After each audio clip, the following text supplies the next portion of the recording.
আর entry গেটটা দেখো না গাইস, কি সুন্দর না, পুরো রাজপ্রাসাদের মতন। আমিও ভাবছিলাম কবে এরকম একটা রাজপ্রাসাদ সাজিয়ে আমিও বিয়ে করতে বসবো। তো ভাবলাম আগে ডান হাতের কাজটা সেরে নি, তারপর ওগুলো নয় ভাববো। কিন্তু খাবার টেবিলে কি ভিড় গাইস, কখন যে বসবো তার ঠিক নেই। আর ওপর থেকে দেখো নিচের লোকেশনটা পুরো এরকম।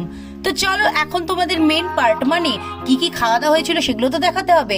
এই হচ্ছে মেনু, প্রচুর ছিল যেগুলো আমি পড়ে পড়ে তোমাদের এখন শেষ করতে পারবো না।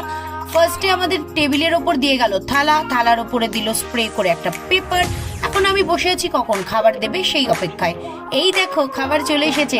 ফার্স্টে একটা বাটার ফিশ ফ্রাই দিয়েছিল, আর যেটা মুখে দিতেই না গাইস পুরো মেল্ট হয়ে গেছিল, এতটা টেস্টি ছিল।